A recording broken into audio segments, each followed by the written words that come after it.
Hey guys, we officially live. It is a second Sunday, second I'm very super excited because we are going to go live with Tanya Stroh, who is a developer. She's an architect. She's a creative, an African creative who really just loves the creative industry. She's got her own design company, first of its kind in Nam actually. She's also scaled down from just being an entrepreneur to now employing 6 people. She's also won multiple awards for set design in Namibia. So if we go live with Tanya, I'd also love for you to come through and just pop up any question. First and foremost, I'm proudly dressed by Melissa Paulton today. I'm so excited. It just shows the different levels in terms of where live with Adriano is going. So I'm super excited. I'm sure wherever you're finding yourself, you got a drink. I got my favorite, which is Fanta, Lekker Fanta. Yeah. So as we are waiting for more people to come through, we're also going to wait, that is, for Tanya to come through as we're going to go live. Please do feel free to pop any question whatsoever. It's all about developing the creative industry and also the platform where you can sort of just get in touch, that is, with our person and the people that we have on our live platform. So thank you so much to each and you who is currently tuned in. Sending a shout out, that is, to David, to Lynn, who's live with us here, to Gloria as well. Thank you so much for joining us. We're going to quickly get a hold of Tanya, and then we're going to go live. So any questions that you might have in the creative sense, in what she's done so far, I believe design and where we are within the creative industry is so important, and it requires growth. It requires a lot of patience. So any question that you might have for Tanya, please do not hesitate to just pop a question to her. So we're going to quickly wait for Tanya and then go. Show some love in the corner. Also, TBG Cafe, that's opening tomorrow at Maromo. Make sure that you get to check her out as well. Tanya Turipamwe Stroh, we are actually live. Hey, how are you? I'm so happy to be here. Thank you so much. First and foremost, it's such an honor to have you on this Instagram live. Thank you so much for taking out your Saturday afternoon and dedicating time to be here with us. Oh, thank you for having me. I mean, I've been following this for a while now, and I'm like, when do I get to be on this list? Finally, hey? Finally. And you dressed up. I always love it when you guys dressed up for Live with Adriano. The earrings. Wow, thank you so much. I'm wearing House of Nalau. I'm going to plug some local design. I just felt like, let's support our Namibian designers and their efforts. Yeah, and just get in the mood. I'm so ready for summer. I'm ready for summer. Yeah. Oh, yeah. And I mean, the gyms are open. It kind of seems like getting back to a little bit of normality, because I know you work out as well. And you're quite passionate about fitness as well. Are you excited about the gyms opening? I am, and I'll be honest with you, I think maintaining a really good physical routine has been challenging for me. So I'm sure if Nangado is watching, yeah. I've done so much work with her in terms of just understanding the connection between body and mind, and why moving our bodies is so important. So it has been challenging, but yes, I'm ready to do my burpees again. Oh yeah. Let me show you. I've got a 9K weight right here. So every movement that I do, I try to just lift a little bit. So before I went live, I was like, okay, cool, let me just get some energy up in this. So this is what I've been doing since there's no gymming for me. But Tanya, let's dive into it. It's been COVID. We're moving into the next year. There's so many different variants, everything that's happening. How has this affected you? How has this affected business? How has this affected your mental health? I think in the beginning I was really scared, because it's like I didn't know what to expect. I think like Namibia, we had to wait for this sort of wave to really hit us. And I think we only really saw it a year on in terms of like the health. Of course, tourism, we all know, like it's really affected that. But me, in terms of it personally, I would say that it's had a major effect, like I would say, on my mental health. So we just Right. chatted physical health, but I think, and I was just chatting to some girlfriends today, just that idea of being able to have a cup of coffee with someone outside, which, you know, in my, that's something that's so, it's so simple, but it's so important. And you just realize how doing such a simple thing is almost difficult or impossible. And so I had to dig, I'm not going to lie, I've had to dig a little bit deep in terms of not having my daily routine become boring and actually remain excited about the small things in life. So if it's a walk outside or connecting with someone, and you know, so just striking that balance between things that one would do outside, of course, and I'm sure you'll say the same, like I miss theater, I miss being able to go to live events. I was learning how to do salsa, so I really miss like just being able to touch another human being. And we become such humans that it's prior to hugging someone, you know, because we're physical beings, and I think we're emotional beings. So prior to hugging someone, you're like, listen, are you fully vaxxed? May I hug you? You sort of don't know what the sense of responsibility is, vice versa, because you're like, okay, is it okay if I touch you? Is it not? Can I greet you in this manner? And so there's a lot of uncertainty, if that is the right word. Yeah.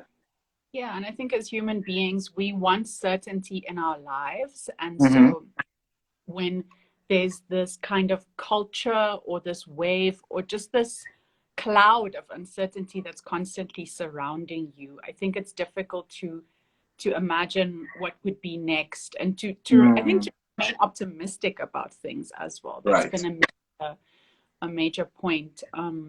And you know, with the vaccine, so I've taken my vaccine, my second jab. I'm fully vaccinated, and you know, even conversations around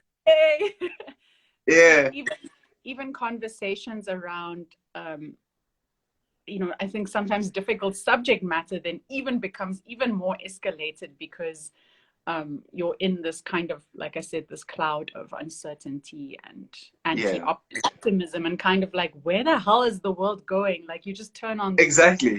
I don't want to be here. Take me to Mars. Take me to Mars.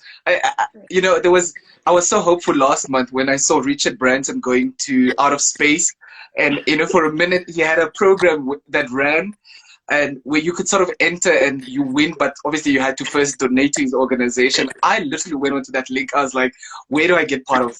How do I become part of this? Because I want to go. Like, just take me away from all of this mess currently happening. But you know, it's. I think we're all in the same ship, and we're all really trying to be strong mentally. Let's move this, because despite that, you've been working. You know, you've recently moved your studio to Republic Designs. I feel so proud as a friend, you know, to call you the co-founder, the founder of Turipamwe. And here, you've moved in the pandemic, and recently you also just finished a movie. Are you able to tell us a little bit about that movie, or is there an NDA? No, I'm excited to tell you guys. Yeah, I think remaining creative during this time has been, I think it's sort of been a double-edged sword, because I think on the one hand, like people have like freaked out, like how am I supposed to remain creative and keep producing work? But I think on the other level, it's also taught us like innovation and like how can we adapt our performing arts, you know, especially through platforms like this, to keep creating. So so the film that I was working on is called Valara, and I worked again with Florian Schott, who you will know from Baxu and the Giants and from Katutura, and from a few new faces on the team. So people like like Namafu, who she was our first AD, and I've never had a chance to work with her in this context. So that was nice. But so I'm excited to announce that our executive producer is American. So it is Electric Panda. And we will part. So it will be an anthology, an international anthology. And Namibia is the only country to be contributing a short film, part of this anthology from Africa. And you can watch Yeah, you can go check them out. I think the handle is at Electric Panda on Instagram, just to see some of the work that they've been doing. So it was, it was, I mean, challenging shooting schedule because there are a lot of scenes. It's just it's a short, but the pace is very quick. And so for anybody who's worked on a film set, you'll know how demanding it is. 4 days of shooting, 12, 14-hour days back to back. It's not for back to back. Eating junk food just for the energy, hey? First and foremost, congratulations on that.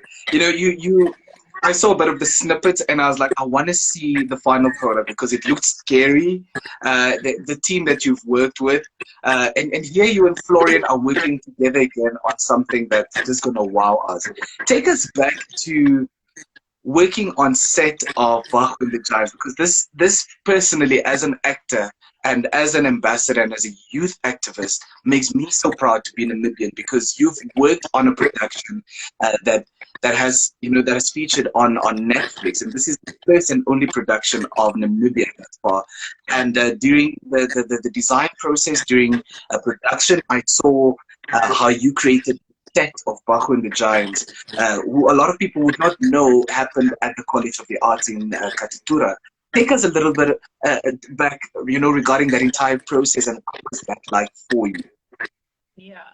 So we had an incredible location for the exterior shots. It was mostly shot Damara land, like close to, in a town called Tubuses that, I'm sure no one has ever heard of. It's like on the road to Okombaye, like no running water, but people just had really big hearts and, opened their town to us. But the challenge with exterior and interior filmmaking is that, your camera needs to be able to move and shoot very specific angles.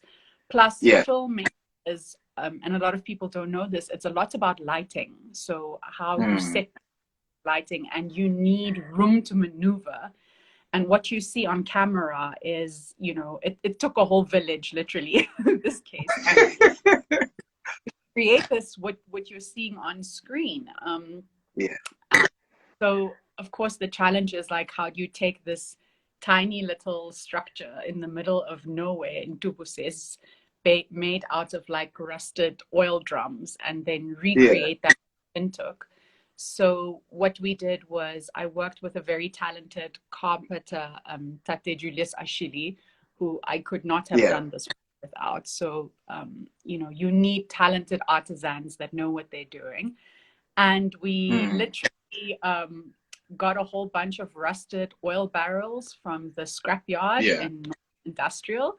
And we scaled the model of this house to about 1.5. So you have to be able to cheat. And together with him and me and some of also my colleagues from Turipamwe, the Chandre Kutsia, and so we built that set in the space of 3 days, I think. So we literally built it and dressed it and brought in the crew with the lighting. So everything that, if you haven't had a chance, please go watch Baxu and the Giants. But if you haven't had a chance to see it, all the interior shots for the house is completely studio based. I'm giving away a bit of music, but I think it's often because it looks so real, like people would never know outside and the inside are not the same place. And that moment that at the Namibia Film and Theatre Awards, they call your name, Tanya Stroh, who won Best Set Design for Baxu and the Giants. And then fast forward, here it is on Netflix. How did that moment feel like? Because I can just imagine the hard work that it took you to build the set. I saw the perimeter and how you started doing it in the center of the at KCAC, and I was really, really intrigued. How did that moment feel like, winning set design? Because this is your forte. This is where you specialized and skilled. And take us through that journey. I was nervous because it was the third time that I'd been nominated for Production Design Award. And, I think with every film that I've worked on, I've had the chance to like learn and evolve. But of course, like the pressure is on also when you've been nominated for something for the third time, and like of course, I won the previous two, so I was really hoping that I would win this one as well. So part of me was nervous, am I gonna get it? But also a little bit like, okay, so now it's the third time that you're winning this award in a row. Like, what is that triple threat. What is that saying about the industry? I mean, of course the work is good, but in my mind, I'm like, okay, I'm really gonna have to, you know, start working with other young production designers, or like, how can we scale?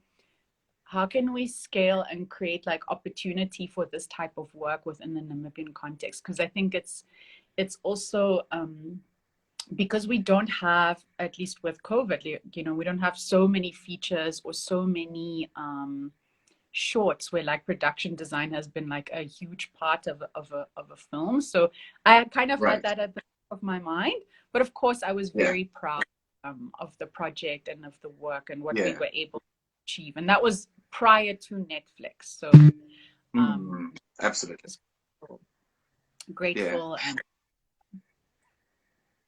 And I love how you echo the fact that you're working with young people, you're working with young designers. Recently you had JC, who is part of your team as well, and I see that you've also started working with Namafu, whose work I absolutely love.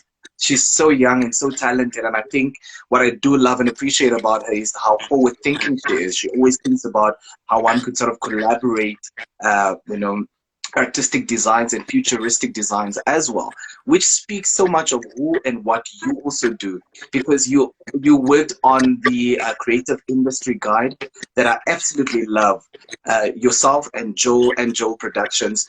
How important is it that we have a creative industry guide, that someone can say, you know what, I need a designer, I need a cameraman? How important is the creative industry guide, especially in the aspect of where we are finding ourselves now as a creative industry? Yeah.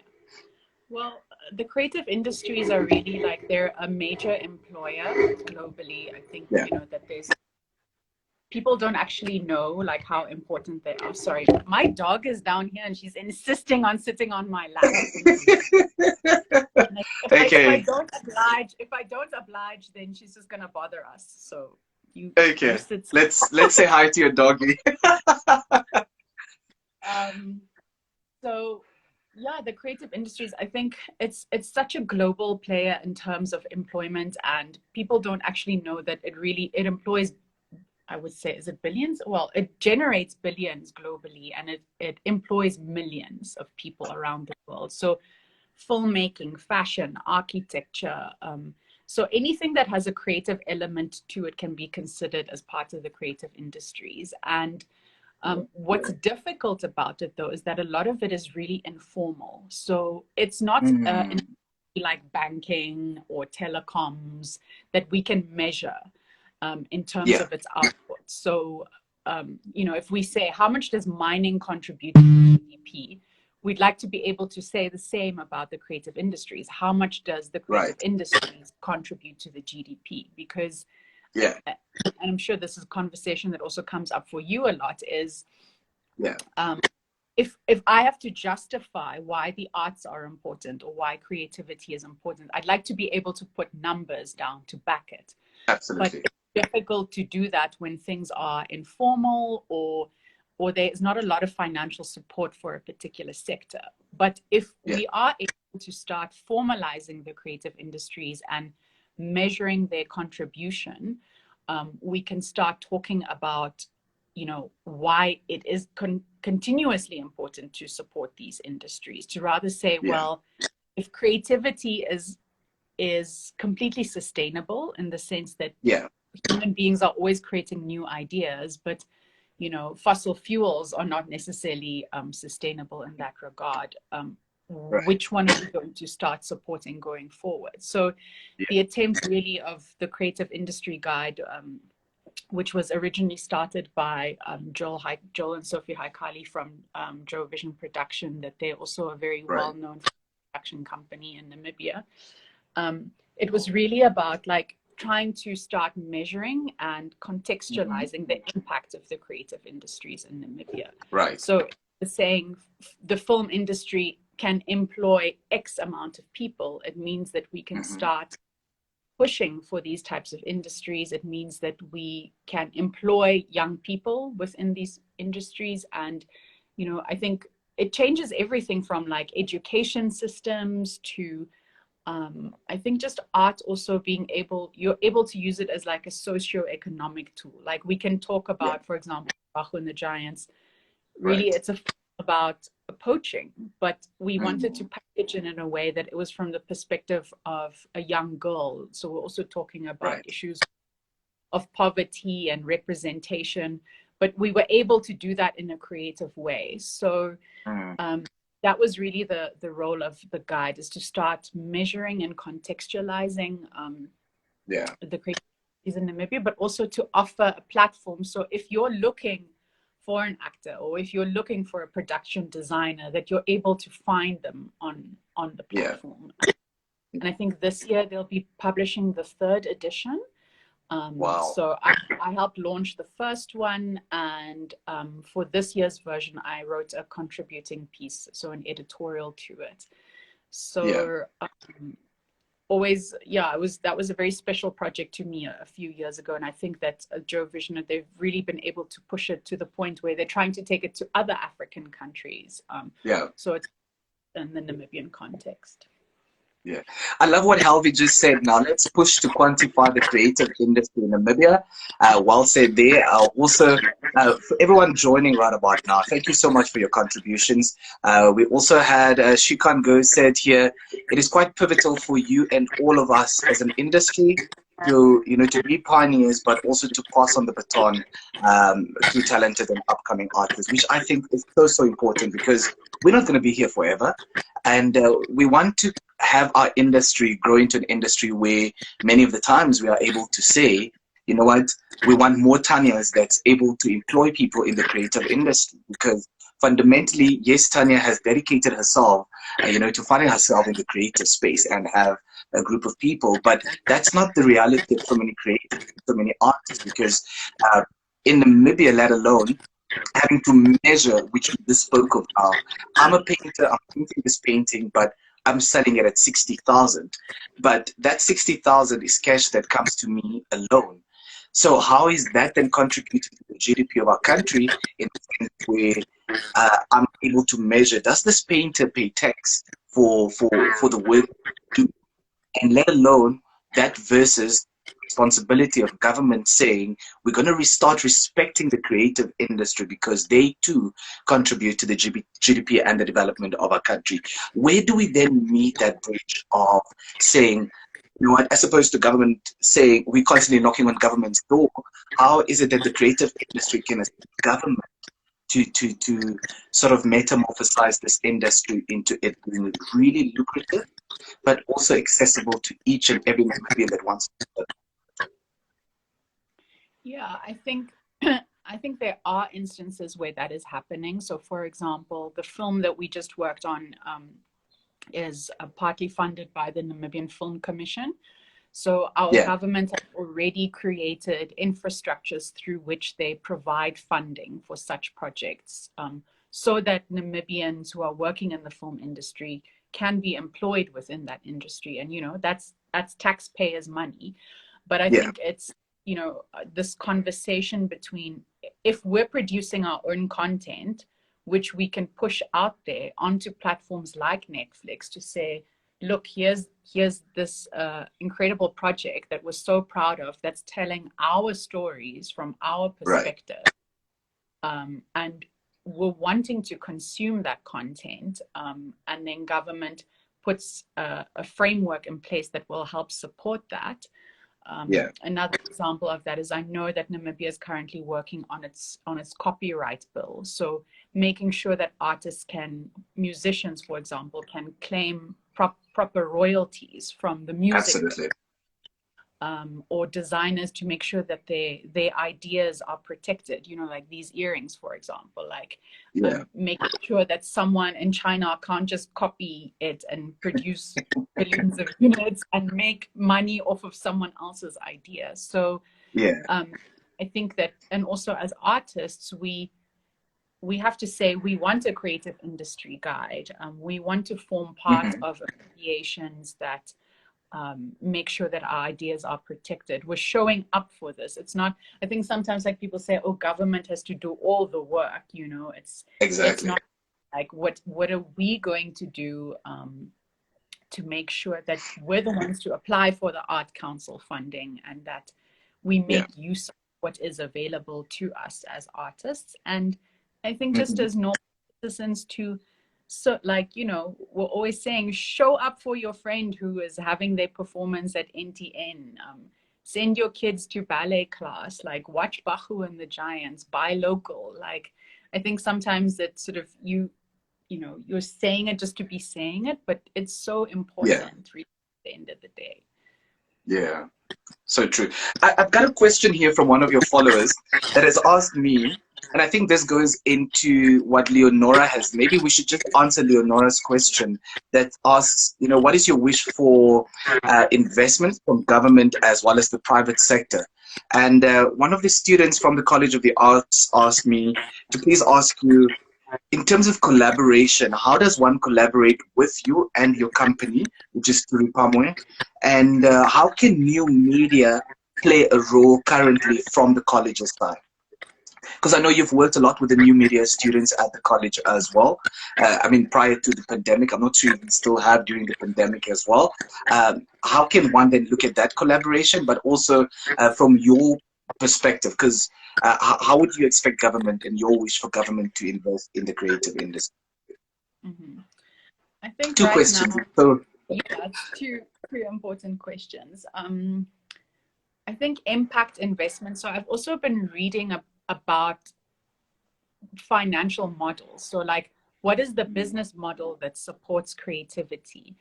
I think what's important is to invest in spaces where we can scale particular business models.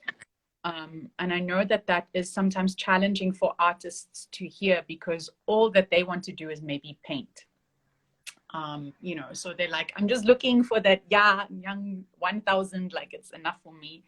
So I think investing at a level where we can see the impact of it. So looking at a specific industry and supporting that industry, and to say like, how can we then create opportunities for it? So for example, Baxu was just done on a budget of 500,000. And when people hear 500,000, they think, wow, that's so much money, but it's really nothing.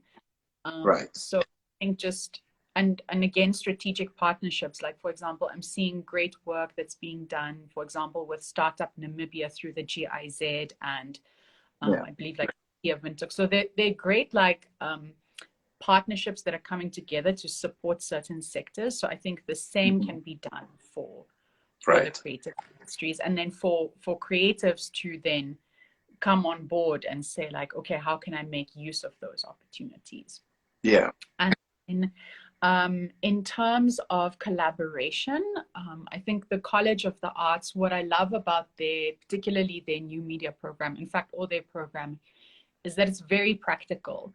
The students that come from that space, like I work with them together on film sets. You know, like I've had, I mean, JC, like who's the newest member of Turipamwe, he's from that program. Ulrico going up, like he graduated 3 years ago, like he's quickly becoming like one of our senior designers. So very practical, very talented students that are coming from that space, and I find that they're always very eager to learn. So literally, like, send me a DM. I'd be happy to collaborate. You know, even if you have a specific project in mind that you want to work on. And then in terms of new media, I think that graphic design will always be my passion, because that's sort of that's how I got into the creative industries.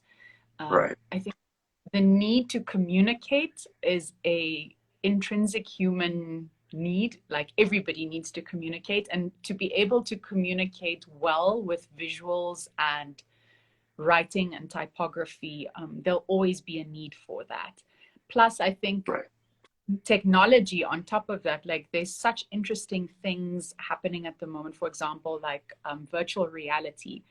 There's a Namibian startup called Jumper, and these guys produce VR content, completely locally written scripts. And who would have thought there's a Namibian company that does this type of stuff? So I think there's really... This is the company by Andrew, correct? Pardon? The Jumper by Andrew. I'm not sure what his last name is, but... Yes, Andrew. I've seen it, and I love how he promotes his work on LinkedIn and all the social platforms. And he's worked with the Goethe Institute as well, and I really love where he's taking new media in terms of the green screen, dressing in the green screen, and using open spaces. Mm-hmm. No, it's really remarkable, and I think that this is like, you know, these are the kinds of examples that we want to see coming from our local spaces, like combining creativity and problem solving and technology. And right. So yeah, I think there's really the thing about the creative industry is, like, I think because it's always like on the sort of precipice of like technology, and also because it's very like youth injected, like you're always kind of riding this wave of new cool design stuff that's happening, and of course, you know, being able to solve problems through that. So a really important department, and I'm excited to see what graduates keep doing that come from that space. And that's just, sorry, one last thing. I think that, and I know we've seen it in the past, where there's sort of like this a little bit of a wobbly situation between funding for the College of the Arts. Please continue to support the College of the Arts with funding. You're producing incredible graduates that are, even, you know, their employment rate is high. When they're not employed elsewhere, they're self-employed. Let's keep providing the finances for this institution. It does really incredibly important work. Exactly. And maybe just show up for the events as well, because I know what the College of Arts does from both colleges is that there's fashion shows, there's the exhibition that happens at the National Arts Gallery as well. So I think it's quite important that we also show up for these students, you know, because after graduation they step into an industry where they just know how to create and not necessarily know the business aspect of the world and the economy that we find ourselves in. I want to talk a little bit about spaces and the pandemic in which we're finding ourselves now, because quite interestingly, I went through your social media platforms, and I know how important design infrastructure is to you, or also just looking at spaces and buildings and architecture for all in all. Let's talk about the fact that we're finding ourselves in spaces where theaters are closed. We've got all these empty buildings, new buildings being built. Everyone is working from home, and somehow you're like, our hospitals are overcrowded, but we've got all these empty spaces and empty creative spaces. What say you in terms of how we can navigate creativity now more than ever? Ooh, difficult and juicy question. Yeah. I think it's about seeing how we can keep producing work. Because we're not in a normal state of, you know, it's not just business as usual, but it doesn't mean that you need to stop and throw in the towel. And I'm actually working with, I wonder if he's on here. I'm not going to talk too much about his project, but I'm working with a fellow Namibian creative who's very much interested in the same idea. Like, how can we create work around the fact that our spaces have been kind of deconstructed in this way? So I think it's about showing up again for your craft, showing up for your work, and collaborating with fellow creatives in interesting ways to create new work. I was thinking of, like, when you had mentioned the hospitals, like in my mind, I'm almost like, you know, I keep thinking in Europe, I know that it was a done thing where people would like clap around 7 p.m. for health workers, or like perform, like they would go to hospitals and go perform for them there and then just kind of disperse. So we're going to need we've needed creativity to take us through this pandemic. Like, we all know that we're participating in lives, we're consuming a lot of online content. And I think in ways where it's been possible to continue the work, whether that's solo work or in finding new interesting ways to do that, we have to do that. We have to show up for our craft in new and weird and wonderful ways. And we'll only know what that looks like if we participate in it, if we take part in it. Like, you can't just sit and chill. And I mean, you can, but what will come from it is probably going to be useful to you or the rest of us. I've got a friend that came from Canada about 5 years ago to Nam, and she asked me one question: do we really have artists in Namibia? And I said, yes, we do. And I asked her, it's such a weird question that you're asking. And she said, normally artists express themselves by using their spaces. And don't get me wrong, I'm not saying creators need to go out there and just paint, graffiti everywhere. But she mentioned that creators normally would use their spaces. And it's something that I see now happening in Namibia. Where Winged used to be, there's this beautiful face of a lady being painted. When you go to 3 Circles, you find the expression of artists through graffiti work. You find a picture of the COVID virus being painted next to the National Theatre, as well as the arts, the arts gallery, as well as, a little graffiti work that's being done around different spaces. And that shows that, hey, there's a creative industry here, and we've got artists expressing themselves through different means. How more can we show up for artists and really not just show up for them, but really purchase their work? And maybe with that, let's bring in fashion, because you're part of the Fashion Council of Namibia as well. Yeah, sure. A lot of layering in that question. Maybe just a commentary on physical space. I think what's important to remember is our local context, in the sense that I think Windhoek is still a very segregated city in terms of race and economic status. So, it's like you kind of have Windhoek Main, and then you've got Katutura, and it's like this sort of really this physical divide. Like, you have to drive across a highway to get here.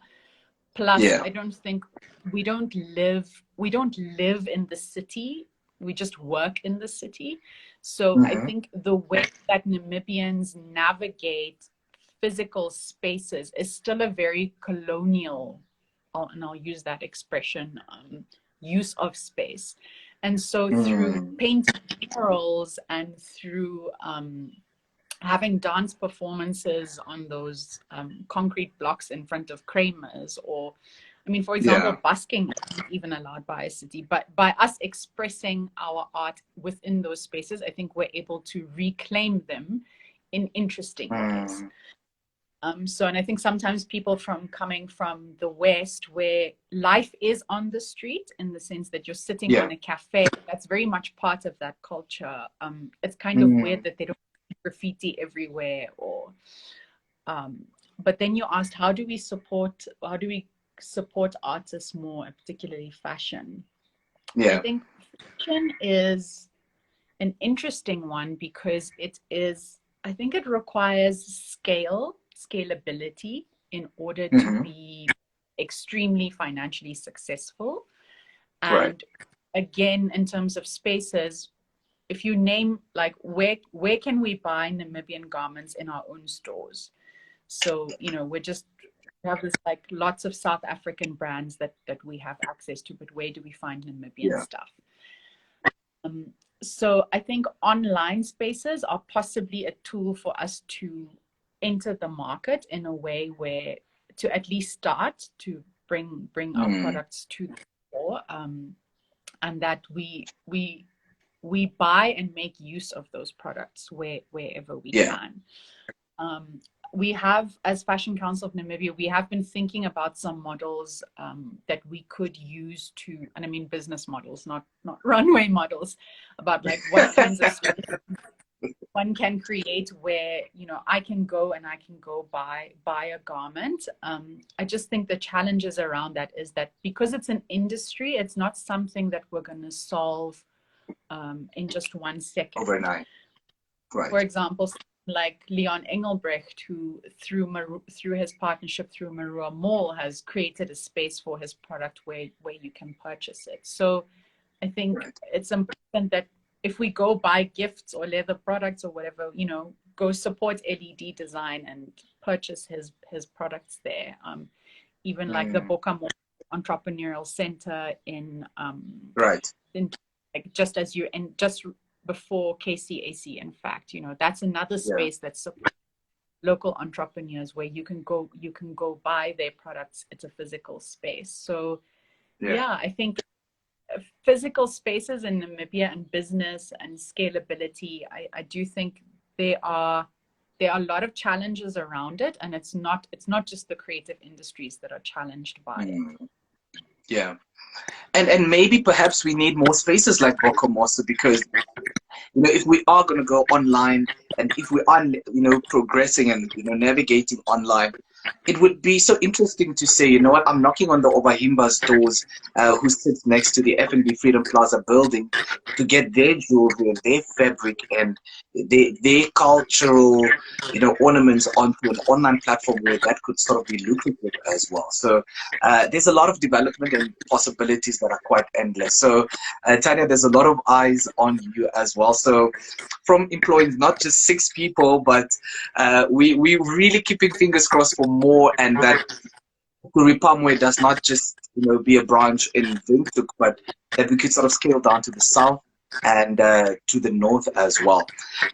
Before we get into our next question, because it's almost time for us to say goodbye. I can't believe this. It feels like we've just started our conversation. There's something that I read through your bio, TEDx.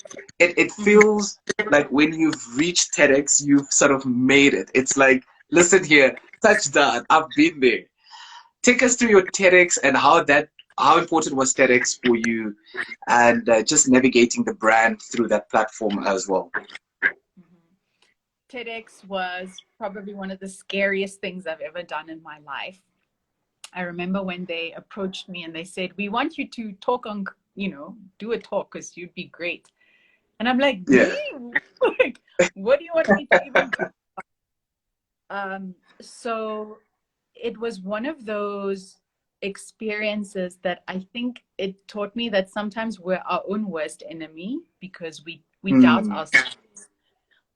But it was also such a liberating experience to be able to like stand on the stage and talk about, so my topic was about identity and art and creativity and why those two things matter, essentially. And I just remember, like, once I kind of got into the flow of my talk, like everybody was like, here's a whole room full of, I mean, I don't know how many 500 people that were sitting there and listening to me talk, and this thing is being streamed online, and I'm just like, wow, it was such an out of body experience. And yeah, I think it really showed me that, you said, you know, it's sort of like if you've done TEDx, like you've made it. But I think it was kind of like another step in my journey that I've been on, and that each step that you take, like each project is going to teach you something. Well, I think it should teach you something new and interesting about yourself, and that the work that you're creating is, I think, at least for me, and I'm sure the same is true for you, is you're working on a career. Everything that you're working on is part of your career and your trajectory going forward. So I think every project that you choose in that way, it's not like a small isolated little thing that you're doing on the side. So Nita earlier on said you are Superwoman, and I truly believe you are. What inspires Superwoman? what's that thing that keeps driving you to wake up tomorrow, which is Monday, and say, you know what, I'm going to do this, I'm going to pull through, no matter the obstacles, no matter the pandemic, I'm going to still pull through. What's that one thing that inspires you? The one thing, I think that I love what I do, even though some days it's really hard. So my joy and my passion for what I do. I think I've been working with my business mentor to kind of like unpack my why. But I think that my why is that we've been given gifts like our creativity, our talents, and Namibia has always been, I don't know, like I feel this sort of weird patriotism towards it. Like it's not a nationalistic thing, but I've always just felt like I've been given this great opportunity to do something cool with my gifts and my talents. And I want to use it to create a life for myself and a life for others. And that's important to me. So I try to do that through my work and through those that I work with. And I'm inspired by young people. I think young people have always, I mean, like, you know, I'm not that young anymore, despite the fact that people think that. Yeah, like I want to be able to say that I left this place in a better way that I found it. And I was able to do that with creativity. Wow. That's really powerful. That's really powerful. Tanya, I've got one more question here from a follower that says, okay, I think you've answered this question, but I want to read it in the way she structured it. She said, hi, I really appreciate your work and I've seen how you work with a lot of people. What would an ice cream date be like with you, and what message would you have to any young Namibian? And I think in conclusion, you know, other than the ice cream date, what would you say would your message be to a young creative that wants to step into your shoes, a young creative that is sitting at home thinking, you know what, Mom, Dad, I really do not want to become a doctor. I don't want to step into the law field. I really want to just explore my creativity. I want to explore the artistic world. Because, you know, our parents, our black people, jy praat Afrikaans en ons ouers sê, luister hier, jy gaan nie op my tyd, op my salaris, hierdie artes goed gaan doen nie. So, you're going to go study. How do we navigate by changing that and also inspiring parents to really have this conversation with their children to say it's okay to step into the creative industry? Yeah. A lot of questions. Ice cream. Okay, I love ice cream. Hit me up. Let's go to Kramer's. Let's meet happen. I often have one-on-ones with young people, like to the point where I've had moms that would like reach out to me like, hi, I'm so-and-so's mom. Like my daughter is really interested in architecture, but like, can you just have a chat with her about like, you know, what subjects you should take in school? So it's definitely a kind of conversation that I've been having regularly. So in terms of advice, I think it's so important to feel connected to your creative talents through your peers. So if you can reach out to someone that you can have a chat or a conversation with, that can just, you know, illuminate a little bit more what it might be like to be within that profession. If you can be part of a project in an interesting way, or, you know, go to the National Art Gallery and go speak to, you know, the curators, like whoever is there. I think sometimes in Namibia, it's literally about picking up the phone or about walking into a building and just saying, I'm here, please help me because I'm interested in this. And then I think for parents, it's been interesting for me because more often than not, I've encountered parents that they actually want to support their children and allowing them to make the right choices where careers are concerned. But I think on the other level, there's sort of this weird shift at the moment where this idea of the traditional career of just like, I don't know, having a corner office and like working towards like a pensioen, like I think we we've shifted so much in that way. So Yeah. Shoo, that's a tough one. But I think it's like, you know, if your children are interested in dance, take them to the dance class. Like you can be, you know, you can be a doctor and be a creative. Or if you're wanting to go into a particular industry, like you can pursue that and be wildly successful financially and otherwise, you know. So I think, yeah, just the real advice, I know it's kind of lame, but don't be scared.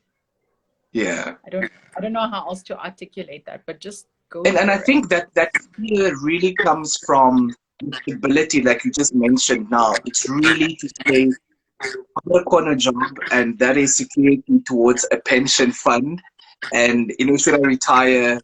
Should I be a creative? That, you know, there's stability in terms of medical aid and all this, you know, security, as opposed to being a full-time creative where the possibilities of that and a pension fund not being available unless I've been taught to approach certain organizations to say, I'm knocking on your door, here I am.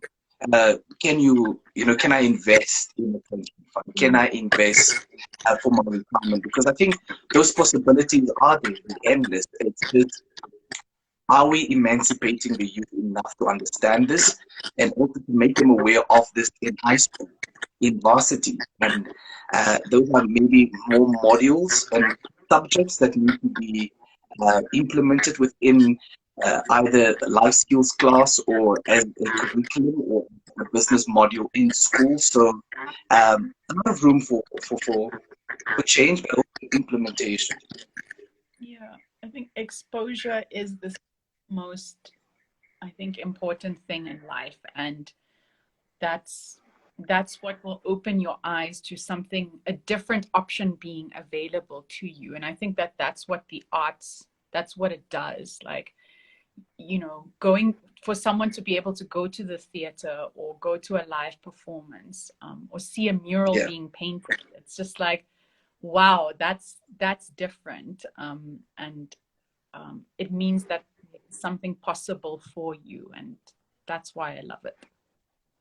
Yeah.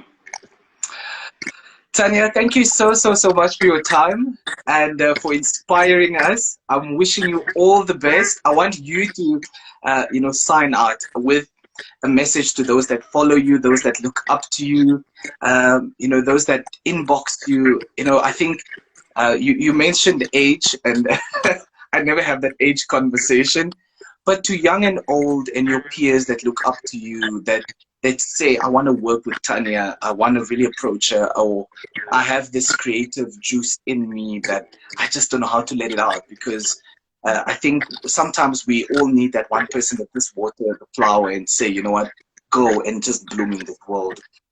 What's your message to those people and to everyone who's also tuning on our live? Yeah. Well, firstly, just thank you for your support. Like, I'm seeing Suta on here, like Joyce, Mark, like Nita. I've seen all your names, and I have a lot of support for what I do. And but I think, you know, it's like I give a lot, but I also get so much in return. There are so many people in my life that they're always there to support me and bolster me. And I want to say, like, I see you. It means a lot to me, because sometimes I think people think that I really have like everything together somehow, like, you know, like I've got it all figured out. I don't. Yeah. People's, you know, like people's continued support of me, it really means a lot to me. And then in terms of like whoever's out there, you know, you've been given a gift and a talent, and use it. So, and if you're out there and you're interested in working with me, like, honestly, just reach out. You know, even if it's an ice cream or a coffee or just something useful, a piece of information that I can share with you, whatever it may be, like, let's create some magic. Yeah. World, because we are the magic. So I'll leave it at there. The world needs your magic. So the world needs your magic. Tanya, baie dankie. Ek waardeer dit uit die diepste van my hart. My grootste plesier. Love you so much, and all the best. I can't wait to get to the studio. Yes, we'll have a proper party for it, and yeah, I think the one last thing that I just wanted to say that this kind of inspired me is, I think, to know that more is possible. Like, I think sometimes I feel so overwhelmed by like everything that I'm wanting to do, but I'm like, you're capable of so much more, and so just step into the light. Step into the light. Thank you for reminding me. Thank you for reminding me. I have to do this live. I appreciate it. Thank you so much. Yeah. Bye-bye. There you go.